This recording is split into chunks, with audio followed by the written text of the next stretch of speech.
bad, mate. How's things up your end? Yeah, good. Okay, we're off. We're recording. Right. Okay, guys, look, welcome to Talking Jits and Giggles. We have a guest this week. We'll introduce you very soon. Look, first of all, we want to hit up our people that are helping us around. So we have Neanderthal. It's got all sorts of bits and pieces, trying to build up a clientele. Got rash guards, some supplements coming, other bits and pieces on there. We have Burning Needles Tattoos in Christchurch. The boys got the tits lives on their feet. Jits life. And then we've got open palm exercise therapy, Scorpion supplements, Dan Rivley building. Make sure if you got any building in Christchurch, hit up Dan Rivley. Oh crikey, I know there's more that I'm missing, but we'll get 03. Make sure you hit up them and they're all good to go. Also, we have. I want to put a shout out now. Last week we were talking. The young fella, his name was Ebi. So I want to put it out there. I couldn't remember his name, so his name's Ebi. So sorry about that last week, mate. You're a bad man. So that's his name. If you watched last week's one. But away you go, Bryan. Yeah, so tonight we have, at the bottom of our screen, is Palmy North, isn't it? Yep, Palmy. Yeah, Vaughan Antonio. So yeah, just welcome to the show, man. How you going? Yeah, good, man. Good to be on board, eh? Good to have you. Right, we'll kick right into it. I want to hear, we started jiu-jitsu, where, when, and why. All the W's. Oh, shit. Well, I dabbled, eh? Like, I've watched a couple of your casts and you guys sort of make fun of guys about karate and stuff, so. I do karate. It's all right, man. I won't mention it. No, my first sensei was Mr. Miyagi. I just grew up watching movies, eh? And just love the whole idea of martial arts. Mike Tyson, Bruce Lee, growing up. But that's about as far as I went, movies and watching. Stepped into a boxing gym years ago, but it sort of wasn't really me. I didn't really like getting punched in the face a lot, so. It takes a while. It takes a while, yeah. So, I did my bit with kickboxing and MMA. But, I was playing rugby for many years, eh? And I was getting a bit old. I couldn't chase all these young fellas around the field. So someone suggested that I do jits just to get some fitness in the off season, and just didn't go back. That was 2008.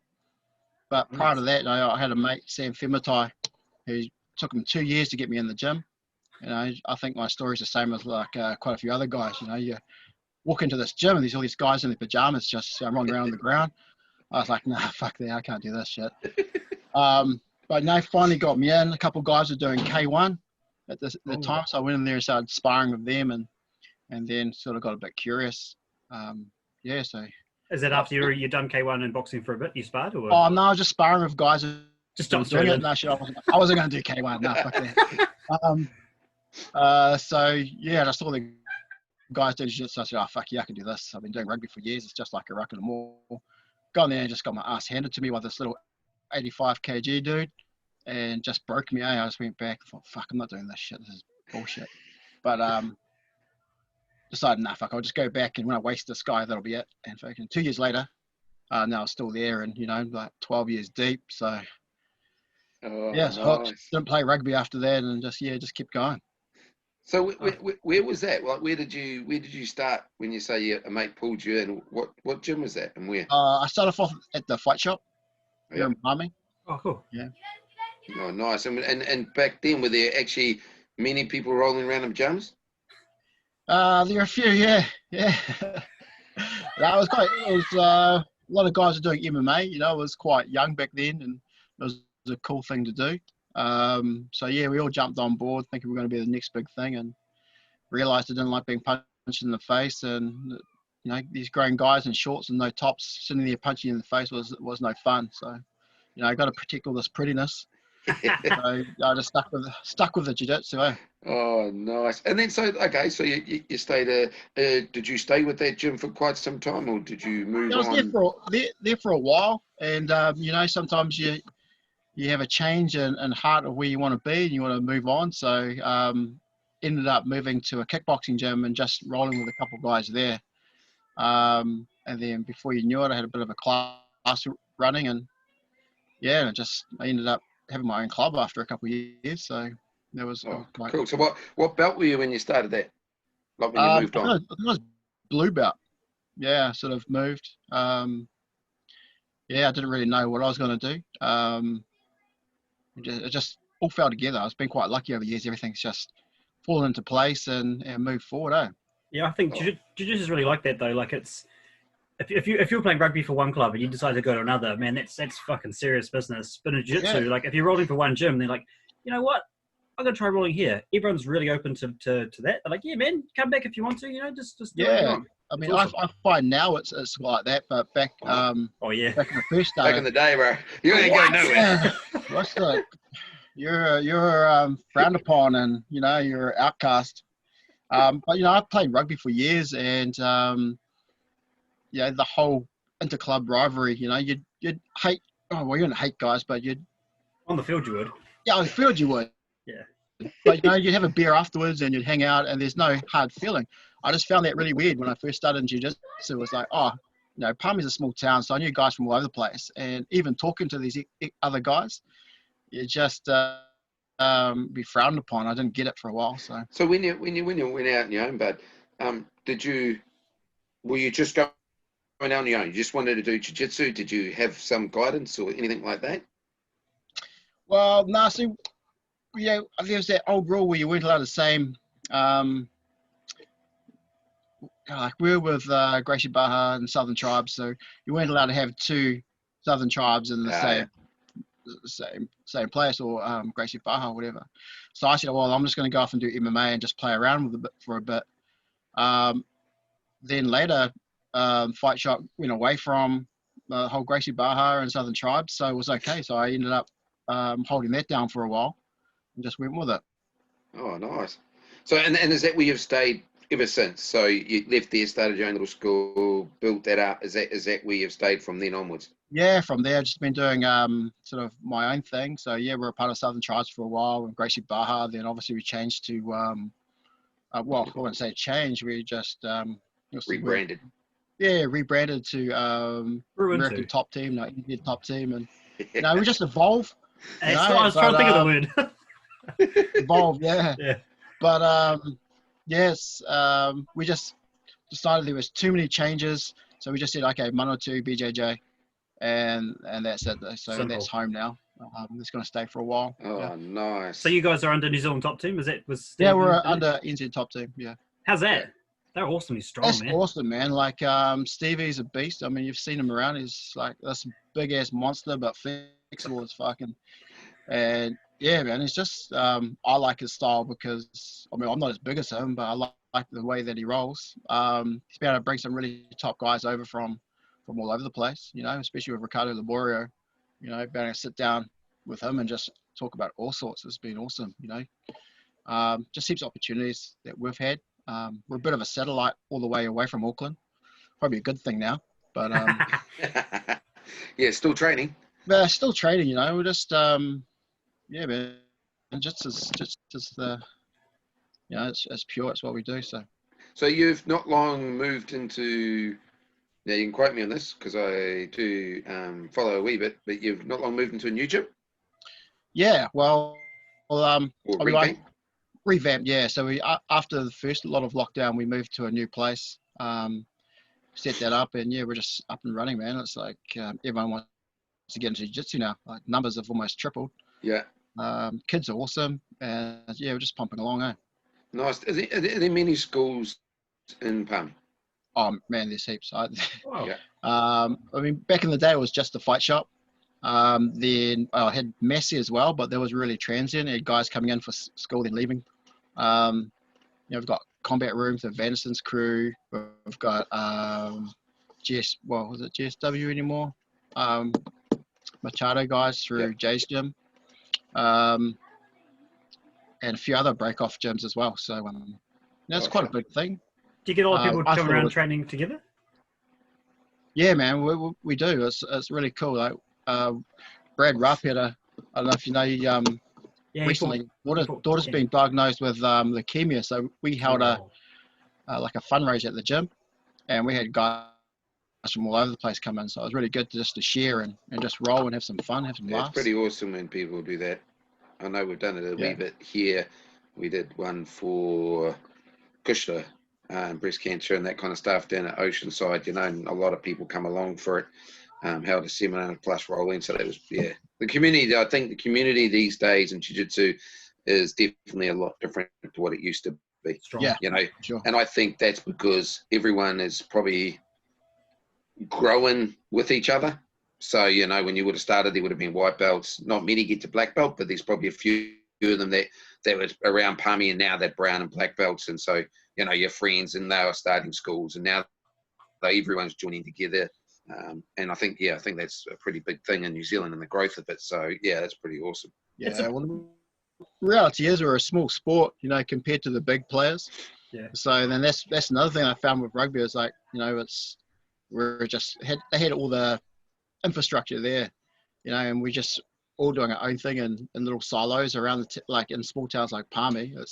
We need to come together and just as a community rather than little pods all over the place. Yeah. But that's jiu-jitsu. I mean, you can't. It's such an intimate martial art. I think you can't.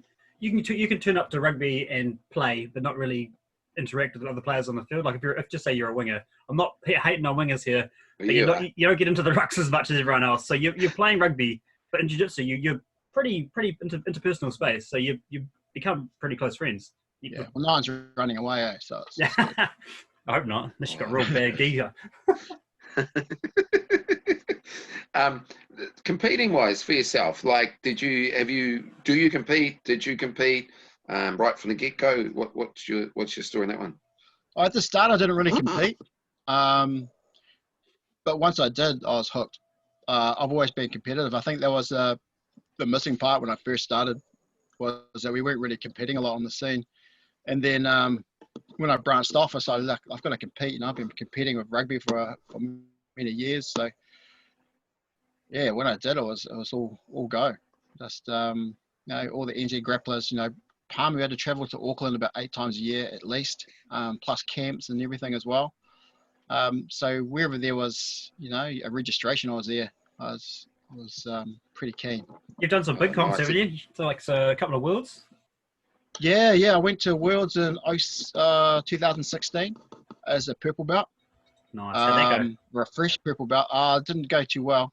I got a bronze, but if you know the structure of the comps, at that time we had limited numbers, and my first guy defaulted, didn't turn up or didn't register in time, and I went through for my first fight, lost that, and you had third equal for a bronze. So it was kind of a bittersweet. Wow, yeah, you came away with something and you felt good, but it's like a consolation prize, So I was real determined to go back in a couple of years and give it a real shot. Trained my heart out, just went in every comp as I could, and went back 2 years later and came away with gold. Oh, awesome, man! Yeah, that's awesome. So was that in purple or brown? Purple, yeah. So I was at the end of my purple. Yeah, it was quite a good feeling, Redemption. Sorry? Personal redemption. Yeah, because the first one I went to was in LA, and then the second one was in Vegas, and I sort of said to myself, if I don't go and win gold, I'm going to just go out to the desert and bury myself, and that's it. So I've actually believed it. I went through quite a bit of struggle before going to the world, so it was a good mindset, like totally believed in what I was doing. And, yeah, that's cool. I mean, I'm assuming it was the World Masters.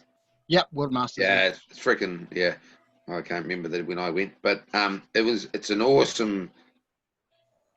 Until you've been to a Worlds, it's really hard to explain when you sit there and 14 mats are going all day, every day. That's crazy, and you walk around, and I went by myself the first time, and it was crazy because you're seeing all your stars that you see like on the magazines and everything. They're just walking around, and you're the only one there from New Zealand. And waving your wee flag. yeah. I actually have another guy there, and I met up with Bruno Alves, who was in Australia, so I trained with him a couple of times through camp. Yeah. And we were basically on the mats at the same time, so we were like warming up together and everything. So that was pretty cool.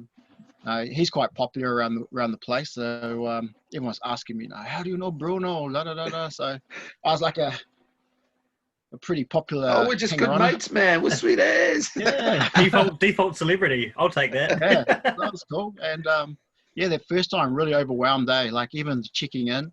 We're used to having 6 to 8 mats, but you've got all these mats going. There's noise. There's people yelling out, and I got overwhelmed and just I didn't sort of compete at my best. I don't think that's why I had to go back in 2 years' time. It was totally different. It's okay to lose in a comp, but like you just said, if you didn't do as good as you could have, that's when you're like, nah, I lost. Yeah. There's not winning, and then there's losing. Yeah. Well, I didn't get committed, so I was quite happy with that. I dislocated my shoulder, popped it back in. A guy had me on a crucifix, popped my shoulder out, and I popped it back in halfway through the roll and just kept on going. And rugged. Yeah. There's the best place I've had. I see they had that little ice cream truck down the end. Did they have it when you were there in Vegas? No. I say bowls. Which ones are those ones? I don't know. They have it like a purple ice cream. So they're super berry. They always have it there, and they put like peanuts and bloody like peanut butter and almond butter and all that kind of crap on it.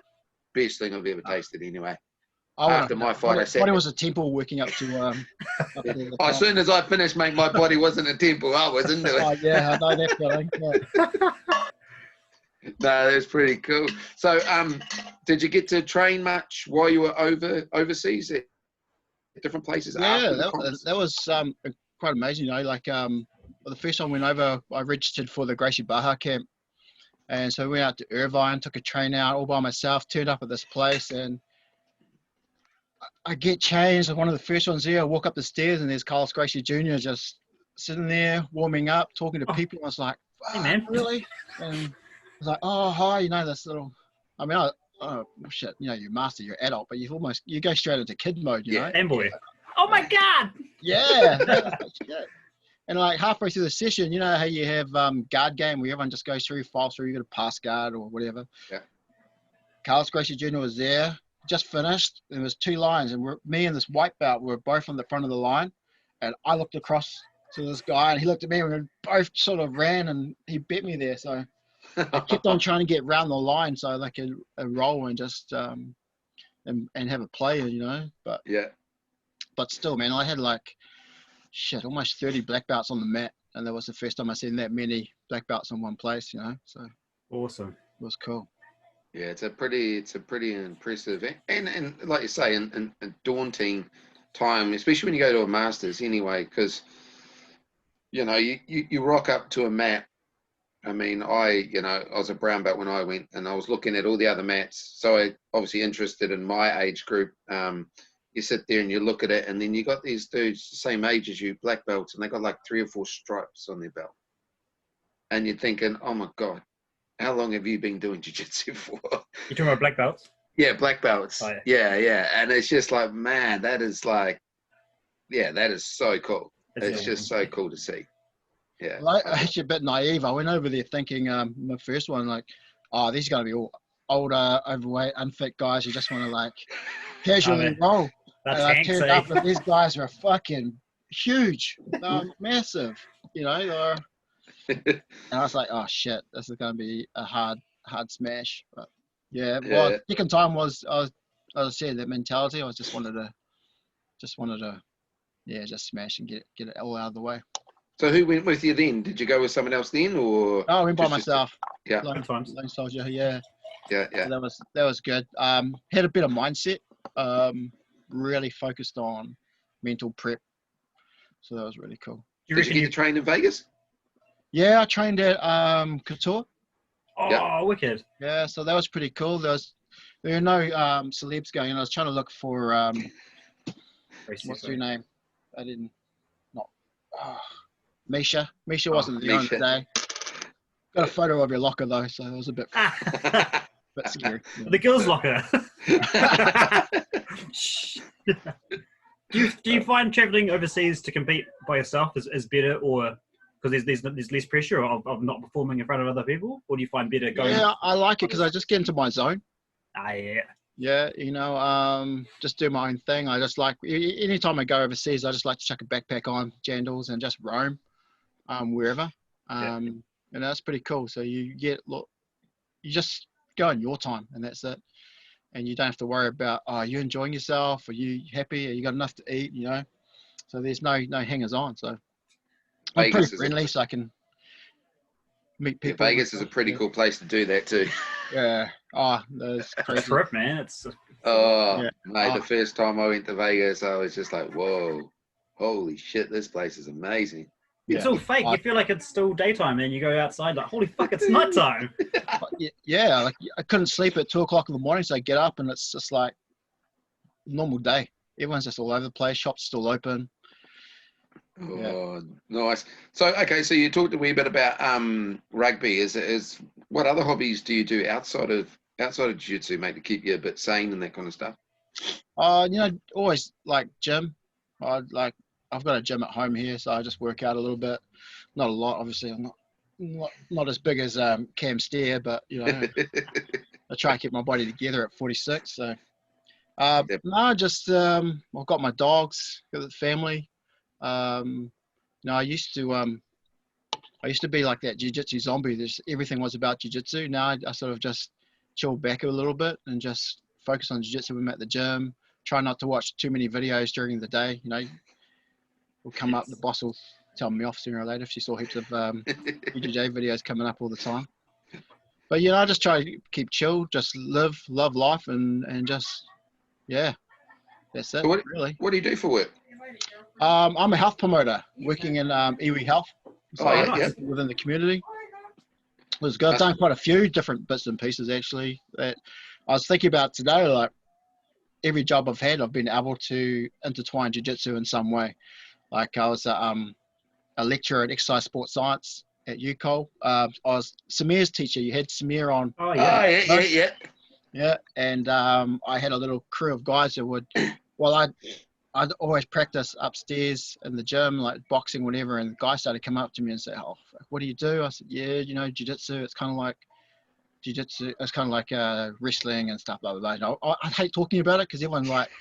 When you say, "Oh yeah, I do jiu-jitsu," they go, "I don't know what it is." Oh, it's like MMA, but without the punching. That's like the most common thing to say, but it's like, just come to the class.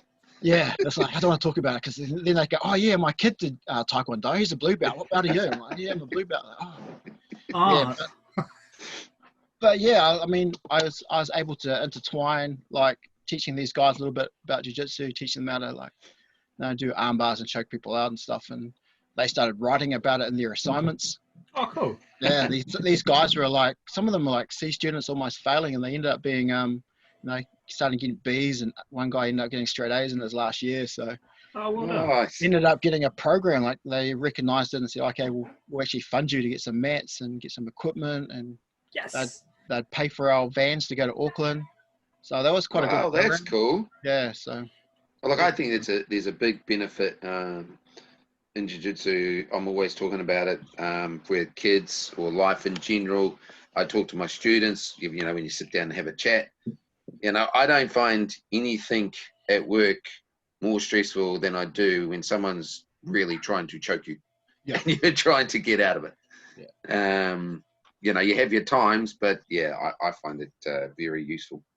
Yeah, we've done it a few times on this. Like a lot of, because everyone has a lot of issues in their life, but jiu-jitsu is a place where everyone's on the common ground and you get to escape, but you're not dealing with that shit. You're dealing with, like you just said, someone trying to choke you out, and it's grounding. It's good. I find it.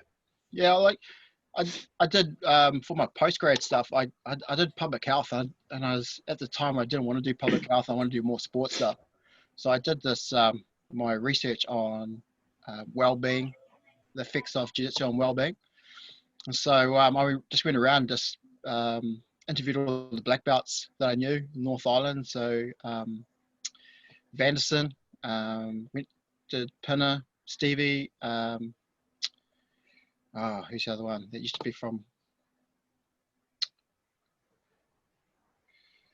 I can't remember his name now. I just had it on the tip of my tongue. That fella. Oh, he's under Venison years ago. Now he's in Australia. Combat Room. Alex Scott. Alex Scott. Yeah, Hey. Alex, yeah. He's a And, dude, man. He's a cool dude, man. And just as a blue belt, being able to go around New Zealand and talk to these black belts about their philosophies was really cool. And Alex would say about reverse engineering and like, what do you do when someone's got your neck? Yeah, you protect your neck and you just work backwards to get out of situations. So when you're when your boss is like, fuck you, you've got this like an issue, you protect your neck first and you re-engineer or reverse engineer your way out of a problem. So that stuck with me like right through everything. So yeah, man, once you've got this big hairy guy on your back, like, everything else is like not a problem, man. It's like, yeah, Alan is pretty big and hairy. What's that? I said Alan is pretty big and hairy. Alan is, yeah. Oh, classic. Do you get around New Zealand much, like for travelling wise? And have you had the opportunity to in the south and a wee bit? I haven't been down south, but like I said, I compete like Wellington under Anderson has those Wellington Opens. Definitely get up to Taranaki a few times. Get up to Hawke's Bay to see Dan Digby and his crew. He's cool as well. He's a dude. Been up to Gizzy a bit with Baz and that. But yeah, try to get around and always, when we're planning a family holiday, it's always, okay, I'm going to Tauranga BJJ. Yeah. I think everyone does that. Yeah, pack the gi somewhere. Just in case. Yeah, I can drop that one. I went into Nelson for a couple of days to watch my boy play rugby, and I packed my no gi, and I just happened to have a gi in the back, so that was quite lucky. So I went and trained at Tukaha Nelson. So for those guys at Tukaha Nelson, thank you very much. Really appreciated that role. What belt did you wear? Tell them what belt you wore. Well, I packed the gi, but I didn't pack my belt, so I ended up having to wear a blue one. But I did tell everyone. After. No. I told everyone before I started. Look, I really appreciate those guys, and also Oceanside or Balance Jiu-Jitsu up there as well. They tried to get, while I was heading up there, they found out I was coming up, so they tried to get a Sunday roll for me, but it just didn't work out. But thank you very much, guys, and we'll get those guys on later on too. But hey, look, it'd be pretty cool. Next time you plan over the next couple of years, I reckon we won't be travelling too much out of New Zealand. Come down to the south, bro. Big South Island tour. Be cool. Like Cam's come up a couple of times and spent time with Cam over in Australia at a couple of comps. So yeah, definitely keen to come down. And we've got a connection with there. A couple of guys from down south are up in our gym now. So yeah. Is that Seth Sevendale? Yep. Who else is up there? Tony Kim. Oh, I don't think I know He's him. been doing all our photography and everything. Amazing. Isn't it cool? Like you get these bunch of guys that come to your gym, and then all of a sudden they just want to help you or help the gym grow. Yeah. It's amazing. Some of these guys, they just, I've got the same thing: builders, plumbers, electricians, web designers, all that kind of stuff. They're all just like, hey, man, I'll just help you. We'll just get this going. Yeah, it's fucking cool, man. Students are amazing. But I think jiu-jitsu is quite cool as well, like, because no one really promotes themselves. Everyone's like, oh yeah, I know how to do that. But like, I remember the first time I met Alex, I think I had a ruler at one of our comps, Hayden, and I went to stab him with it. I went, fencing. And I had no idea of his background. He was like, yeah, I've done that. I've done that before. And then I said to Hayden, Hayden's like, bro, did he tell you how high level he was at that? Yeah, it's like New Zealand. He was top of the top. I was just like, what? Why would you not tell me that? I've been telling people that I met you. Yeah, lucky you didn't kill me. How do you find the comps in New Zealand? From growing up doing jiu-jitsu, from obviously from white belt upwards through to when you compete in Aussie, and just the different styles when you've gone to America and trained. How do you find the different levels? I reckon New Zealand's pretty high level, right? Yeah, it's some good guys rolling at the moment. At first, like for me being in the heavyweights, and definitely the higher I go, the less numbers there are, which is frustrating. I used to compete all the time, but in the adults division, I'd refuse to go masters. But now you got some big dudes coming through, and they can train a lot more. Yeah. And they're doing their weights. They're basically living at the gym, and physically, they're quite strong. And I mean, I love like testing myself, and like trying to smash it with these young fellas. But you know, I don't think I'd last long on the circuit if I kept doing that all the time. A couple of fights maybe, but not 6 or 7 in a row. Yeah. And like, especially building up to Worlds, I'd go definitely in my division, and then go into Opens. And that's another kettle of fish. You know, you've got guys like Byron Shivers, Bevan Brooking, they're in those divs. You know, open weight, all smaller guys, but you know they're demons on the mat. So yeah, it's good in a way that you really have to test yourself, but and it can be taxing especially when you get to Opens. You know, it's match after match. You don't have a long wait anymore. So yeah. But like you said, like the higher up you go in the grades, the less it seems to matter about size. Like look at Lachlan Giles, 80 cc's, man. He just normally the big guys will go in and destroy the little guys, but then he's ripping Kanan's bloody foot off and stuff. He just like it's awesome. Oh yeah, obviously size. Oh yeah, I always feel size does matter a bit. Yeah. Like when you get into the but it does. I always find like I suppose you'd rather the Hodger. Well, Hodger's I'm a Hodger fan, so I always talk about Hodger. But you know, you got these dudes. He's like 6'4". And then you got, don't get me wrong, you got Marcelo Garcia, who's my other idol. You know, he's probably about 5 foot fucking. He's massive though. His legs, he's still like a little man, but yeah, you know what I mean. If you got a big, really, really good big guy and a really good small guy, it's yeah. You just gotta adjust your game, right? Yeah. Yeah. Well, I found like when I travelled a wee bit, and so obviously Bryan did as well when he lived in Europe. But you know, I found New Zealand wasn't that far behind. Yeah, we sell ourselves short. Not even behind. I find our jiu-jitsu when we teach our students, and I'm not sure about you, but you know, if I give someone a blue belt or a purple belt, it's because the amount of places I've gone to around the world and trained, I know that you could walk into that gym as a purple belt and hold your head up high, you know, and that's what you know. That's what I try to do. And even when you go to Aussie, there's so many good fucking purple belts in Aussie, or so many good people doing jiu-jitsu over there. You want your guys to be able to go over there and hold their own. You know what I mean? Well, that's it. It's, you can be world famous in a gym that doesn't go outside of their 4 walls. You know, I remember when I got my purple, I went straight over to Australia, went to Bruno Alves' gym, and man, here's some killer white and blue belts that were just like putting me through my paces. Obviously, the temperature was like way up there. But man, I was a sweaty mess. These guys were all over me, holding my own, but it wasn't a normal night on the mat for me. So I fought a white belt in Poland, and like I recently got my black belt, and he came through. Hang on, I'll put that down.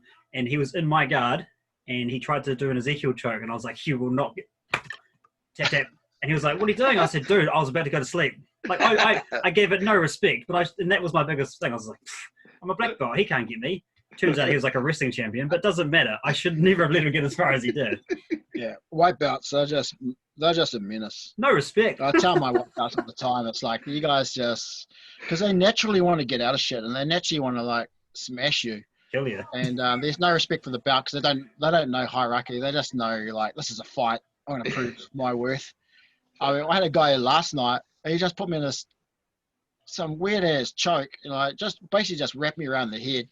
And I could feel my trap just fucking shaking and it all tensed up. But I wasn't going to let it go. I just sat there in pain, just not doing anything for about fucking seconds.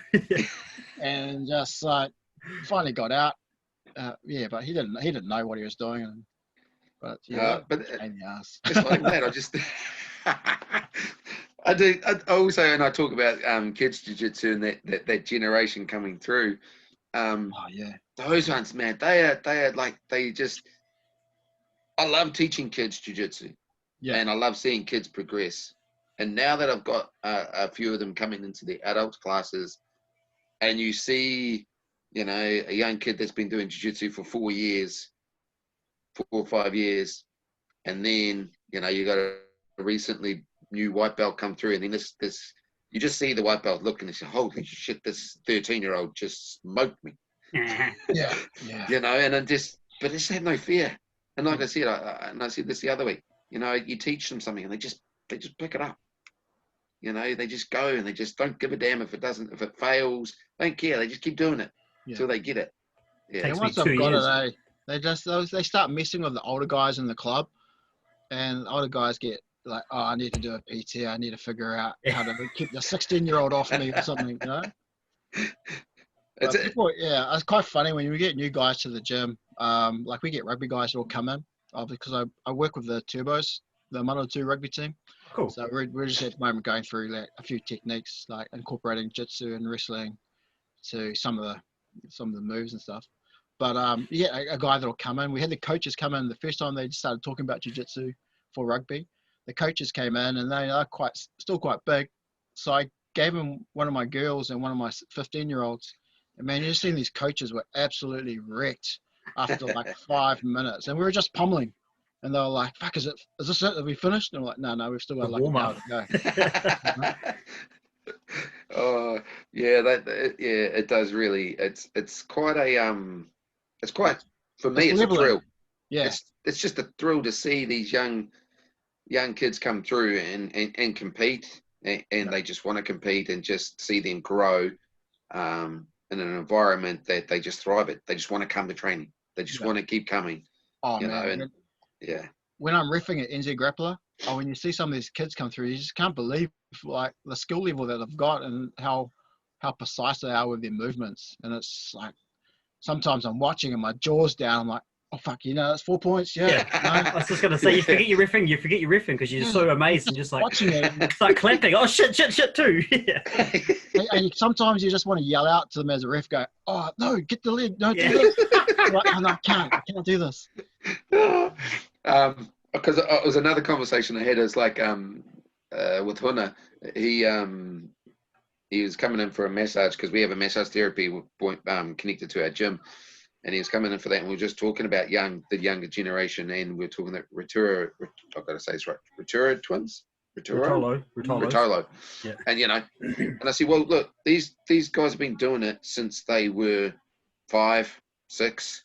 I said, that's all they've done, homeschooled, they did jiu-jitsu, they do all that kind of stuff, and then they go out and beat black belts. I said, they've probably been training jiu-jitsu the same amount of time. Just because they're 17 or 16 doesn't mean that they, that they're just building into their strength, and now look at them. Yeah. It's amazing to watch, actually. I think fucking the next generation is going to be scary. Yeah. Where else have you travelled and trained? So you've done Australia, the States, anywhere else? Mainly Australia, States. Haven't gone anywhere else to do jiu-jitsu yet. I've been meaning to get to Vanuatu. I've got some family over there. Yep. One guy's got a security company. So he wants me to go over there, do some stuff around jiu-jitsu and that. They also do judo, so they want me to do some jiu-jitsu over there. And in Fiji, where I've got more family. So I was planning to go this year, but obviously, that's still down the toilet. Jiu-jitsu can't beat COVID. No. No, that's just always one of those ones that keeps us in the pocket. So what are your plans for your, do you have much plans for your future? I know you just moved into a new place, but like, have you got some forward plans for yourself and for your gym? Yeah. We just want to get our numbers up, and I'm sort of, I'm debating whether I keep competing. But I really want to focus on my guys for a change, like I hate going to comps. Yeah, I can take them and corner them and help them out to a certain point. Then all of a sudden I know I'm half an hour away from my my bracket. So then I sort of switch off and go to my zone. But it's sometimes they need me to be around a bit more just to calm the nerves or something, or give them some mental prep. So yeah, I'm sort of looking forward to that. I've got one kid at the moment who's, I'm going to say he's going to be a beast. I mean, in the gym, he's like phenomenal. And like when I use him as a crash test dummy for a normal training session, like some of the shit doesn't work on him because he's built like a fucking brick shithouse, eh? And he kind of giggles when I try to put the pressure on him. I mean, because kid's benching like 130, squatting almost 200 kgs, so Sheesh. I tried to do a takedown on him one day, and I grabbed his leg. I was like, fuck, there's handles here, but I just can't get him down to the ground. New partner. So I sort of banned him from being the crash test dummy. So I've recruited 2 guys, 2 white belts. They're my crash test dummies from now on. And they make fucking excuses every week about why they can't make it to training early because they think they're going to miss all the instruction and just come and do rolling. So, classic. But there's always that crash test dummy that has to make your life terrible when you try to. All right, now grab the arm. and, Give me the fucking arm, or I'm gonna make it hurt. yeah, no, I've got 2 reliable crash test dummies now, and they love it. I tell them it's an honor, That's you learn pressure. Yeah. You know? Yeah, we've talked about this also a few times, around that that time where it's time to, because I stopped competing now for quite some time because, again, that same thing. If I want to compete, I really like to focus quite seriously if I'm going to compete because I want to do it. And then I got to a point where I was like, well, actually my students were missing out and I'd like seeing them. I've done my bit. I like seeing them win, and like you say, you almost feel like you're not giving yourself 100% and you're not giving your students 100%. That's the way I feel anyway, because like I'm always thinking, oh shit, where's my next student going to fight, or where am I? Most people, when I go to comps, I run from one end of the mat to the other all day, every day. Oh, yeah. When I compete, I like to go to my own zone. Yeah. And really, I'll have giggles and stuff with the guys, and then I'll just switch off and just go through my process and everything. But I joke around, like I'll walk up to the list of who's on, and because in my div, all the guys who you're competing against, I just go up behind them and whisper and go, "Oh fuck, you got Vaughan first. This is gonna be a pain in the ass for you." Mental jitsu. Have you had that kind of like? Is there a certain person that you've been coming through the grades with, or certain, or just a certain person that you're like 2-1, 1-1 kind of thing? Like there's a few. Yeah. I mean, when I'm competing, I hate losing. Yeah. I hate losing. And they say you win or you learn. It's like, fuck, I don't hate learning. I just want to win. I didn't come here to learn. There's a couple of guys, obviously Diggers. I've come against him in a couple of finals, and anytime I get a move on him, I'm stoked. If it's a takedown. I remember the first time I took him down, I was so amazed I actually got him to the ground. We just locked eyes, and I just stayed there like, fuck, I just took you down. And he just did some kind of backwards roll, and before he knew it, I was in a triangle. I fucking lost track of whatever happened. He's so relaxed, man. He's such a relaxed dude. He's just so chill, man. Yeah, it's ridiculous. I was like, fucking, at least acknowledge I just took you down. Text him later. Fuck. He's a cool dude. I fucking took you down, man. Yeah, no, we're good mates. Always catch up with him. He's a funny dude. I was actually scared of him the first time I met him because they called him the Gravedigger. I was like, oh fuck, this cat must be like amazing. So I just sort of took a while just to actually say hello to him. But Bevan Brookings, another one. We got I think first comp he triangled me. Second time I got his ankle. Second time he just got massive points on me, and the last time he rolled I dislocated his shoulder. So I think he still wants that rematch, but I'm done. I'm done. You have to come to Masters. But Brad Rapier from down here, we always have great battles. And because he's so close, we always measure each other up, and just really good mates. And we actually help each other out when it comes to comp. We just hope we don't meet each other too early in the in the piece. You'll move your dog's butt. I'll do a mirror for you, buddy. And do you have any guys like you talked about Cam? Have you wrestled Cam in a comp or not? Yeah, I have actually. Yeah, he fucking killed me, bastard. Yeah, he's good too. Yeah, I think in a comp I put someone to sleep, and he just came up to me and goes, "Don't you fucking do that to me." And, I was like, oh yeah, okay, yeah. And then he just smashed me. He's a beast, just watched him compete over the years, and I've seen his prep. And I tried to talk to him one day when I sort of didn't know him, and he was warming up. I went, "Oh, hey, bro." I think I went to shake his hand. He just walked straight past me, and like I could tell by his eyes that it was just zoned out. Yeah, death stares come. Yeah. But that was good. Going over to Australia in that New Zealand team for sports jiu-jitsu in 2017. So that was a good experience. Sort of first time I've been away as a team for jiu-jitsu. So It was I find awesome. love traveling in a group, especially Yeah. like whether it's to Auckland, Wellington, wherever. If you're traveling the team, you're such, I don't know, it's a lot of good memories you come back with. A lot of laughs. Not if Cam won't talk to you. It's pretty boring. You're like, Oh, Cam's. Cam, Cam's Cam. good. No, he's good. No, he's been up to Palmy a few times. So yeah, managed to sneak in a roll every now and again. So He's good fun to roll with. He gets just enough. Whatever you do, he'll do just enough to reverse it. Yeah. Well, with me, he does anyway. Get out of the way. Oh, nice. Well, since all this shit's been happening anyway, how's it obviously not affecting the gym too much? No, well, the initial lockdown, we just did stuff online. I'd do all these videos and post them up on our closed page, and that was pretty good for a while. Got a bit taxing because you got to come up with fresh ideas, And I was doing jiu-jitsu with chairs, with boxing bags, all sorts, just trying to get guys motivated. I think the hardest thing was I was trying to get the guys to post their videos up. No one would. So I was I've got to come up with new content all the time. So a couple of guys made their own grappling dummies and stuff like that. So that was good. But I think half of New Zealand did that. There's some really funny ones, some really good ones. There's some terrible ones though. Oh yeah, I mean, yeah. But it got on a bit long, so we just ended up doing fitness stuff and all sorts. But I was quite happy to hear tonight's announcement that we're staying level 2. I mean, we reopened at level 2 with variations to how we rolled, but I think a lot of people now are semi-used to it. I mean, we're just back into it. I mean, level 2, you've got all that contact tracing, the forms, the sign-ins, all that kind of hoo-ha. I think we're all a wee bit used to it now. We're just not wanting level 3. I think we have been since, like we wash our mats down all the time. And our belts. Hygiene, all that. I think we're one of the top ones, sports that look after each other.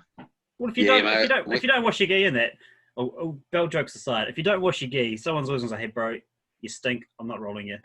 Well, come on, mate. No, see it. Cut your toenails as well. We're off there. Yeah, man. That's it. You've got to have a bit of respect for each other. Definitely. And there was quite a fun. I've seen a funny thing, but I'll talk about it later on. I can't wait. Yeah. How do you find gym? Like you were saying before, like jiu-jitsu wise, everyone's real keen to do it now. How do you find retention at your gym? Did you find like a lot of guys would start up like a few years ago? They'd start up, almost get to blue belt, and then quit. But now you find people just stick around for the whole long haul.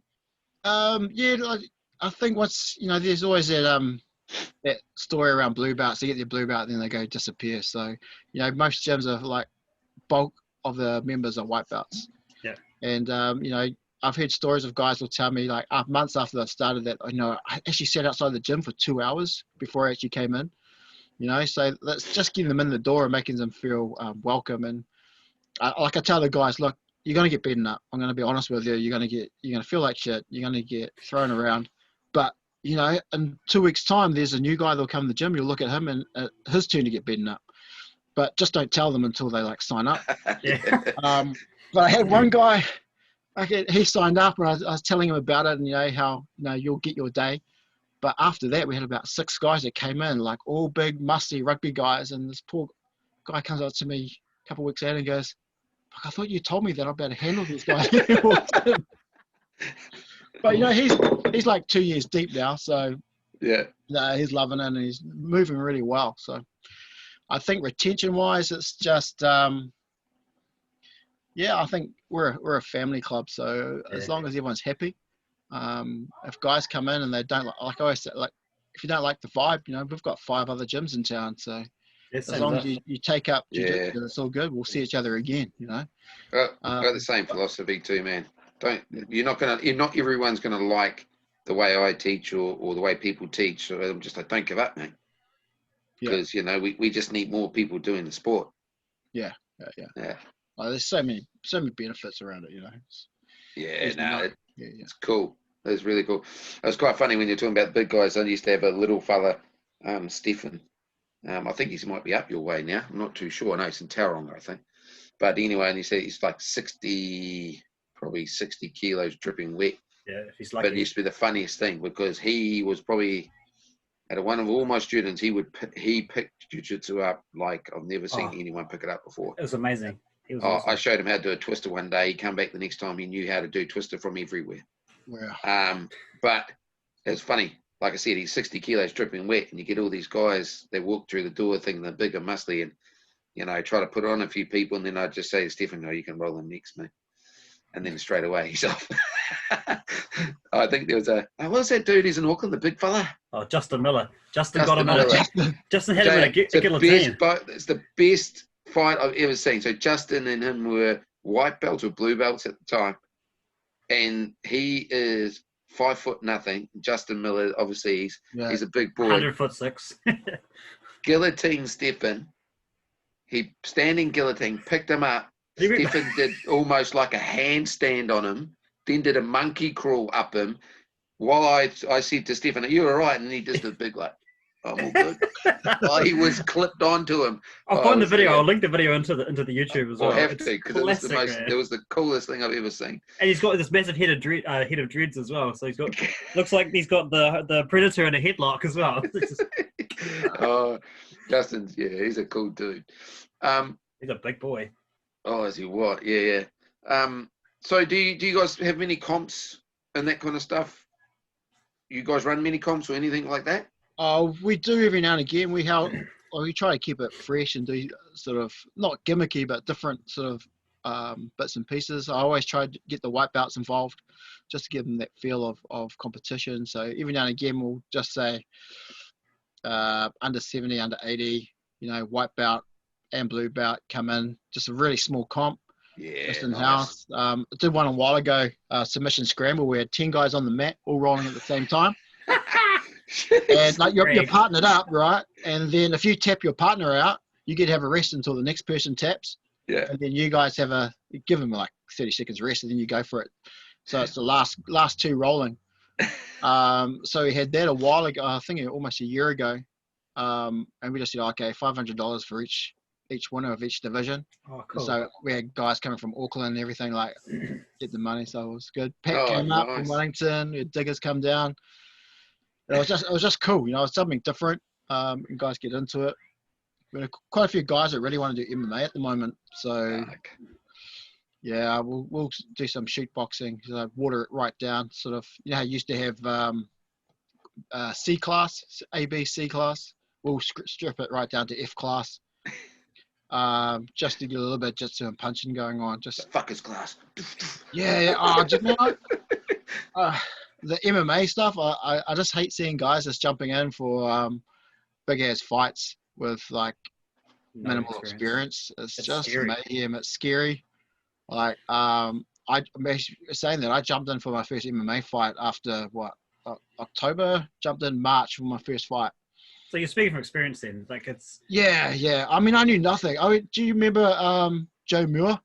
Yeah. You fight Joe Muir? I did for my first MMA fight. And it wasn't until afterwards someone goes, "Did you see this guy on YouTube?"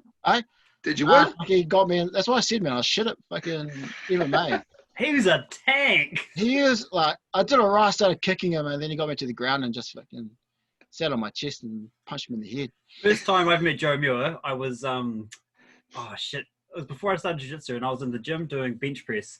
And I think we had 70 kgs on the bar, and me and my mate about to take the weights off. He's like, no, just leave it on. And I was like, okay. He grabs the bar and starts bicep curling it. I was like, what are you doing? I was like, I'm just going to leave, man. This is so... My ego just went... Oh, no. Someone just said, he's just a wrestler. He's got nothing else. Just like this. Fuck. He's a beast. I saw a video where he just knocked some guy out in the first round, one punch. I was like, fuck, I'm glad I'm not on YouTube. That won an award for a while. It was like the fastest knockout on bloody elbow or something. Cage potato or something. It was an awesome fight. He was a dude. Do you do no-gi, mate? Yeah, I love no-gi. Gives my hands a break from gripping onto like collars and shit. And the fingers are fucked up. My fingers are like bent and broken from rugby and all sorts, and jiu-jitsu just made it worse. I went to the doctor for something else, and she's like, the arthritis is going okay in your hands. And I said, do you reckon I'm going to get it? She said, get it. You've had it for years. Look at the state of you. And I was like, my wife gives me shit about my hands all the time. Hey, mate, I take mine all the time. Okay, they're a wee bit dislocated here and there, but they're pretty good. Oh, shit. That was some mine. I thought I had the bad knuckles. I got this one finger. Honestly, one of my white belts. I had my hand on the ground and just kneeled. So I don't know how. It just a whole knee pressure onto my finger, and it's still fucked up today. You don't get points for that. That's not too much. Nah, I don't know. But you get these clumsy white belts that come in. Thumbs in the eyes. That's the worst one.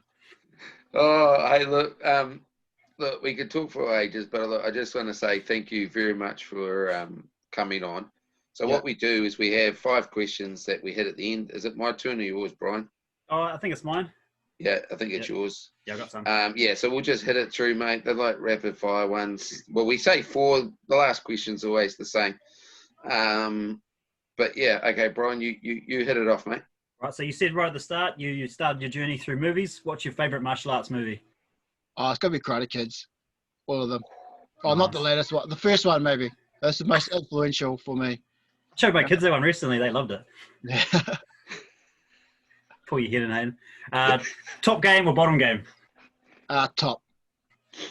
All right. We've finally got people in the same age bracket as us. Favorite Street Fighter character? I've got to go for talkin. Oh, yes. Yeah. What's the worst injury you've ever witnessed? Doesn't have to be you, just anywhere. My toe. My toe came almost completely off. It was hanging off by tendons and a bit of skin. Yeah. I just bridged and rolled someone and I landed funny and my whole toe, like, you get a banana and just go, that's what it looked like. But I could see the bones were like dislocated. So from a bridge and roll. I bridged and rolled. When I came down, instead of going like on the side of my foot, so the thumb went straight on my toe, went straight down and just went under the pressure. Other guy was like 100 something kg, so my weight and his weight and they don't make toes like they used to. No, I just sort of tapped it and it popped back out because the tendons were still tight. Wrapped it up in the towel and Pinner comes over. Oh, we're going to give you a tab tonight anyway, so here you go, take that to the hospital. Thank you. Did you have to drive yourself? Yeah, I did actually. All right, last one. Do you wash your belt? I'm waiting for this one. I never had. No. No, I don't wash it. I just spray it with Dettol and leave it. See, everyone asks me and I tell them the same thing. You don't need to wash it, you can spray it. Well, I was told you weren't supposed to. Not washing. And when I went to the Worlds, I had my ratty old purple belt and I had like string and shit falling off the sides. And they go, oh no, you can't wear that. Yeah, you get disqualified. I had to buy a new belt there. Yeah. I was like, fuck, I didn't budget for this shit. Still one. I watched Over 40 and he's like, I never used to watch. This is what I was talking about before. You say, Over 40? Yeah. He's like, he's got a picture of his gi and his belt and the thing and he's tipping. Yes, I never used to wash my belt, but fucking COVID made me. Honestly, guys, someone says to me, what if your belt gets in my eye? I said, well, you better fucking shrimp. Close your eyes. Don't shrimp and break your toe, though. If I'm that far up on your chest and my belt's in your face, you're in trouble already. Don't worry about the belt. Worry about your arm. Worry about your neck. You fucked up ages ago. Look, hey, thank you very, very much for coming on, mate. It's been awesome getting to know you. Guys out there. Almost forgot. I got to get my sponsors in there. Yeah, get your sponsors in, man. Respect fighting. Respect sports. There you go. There you go. Hit it up. Make sure you hit people up. If you're in Palmy, make sure you hit these fellas up. Awesome guys. Tell people where you're at, mate. Oh, we're at 102 BJJ, King Street in Palmerston North.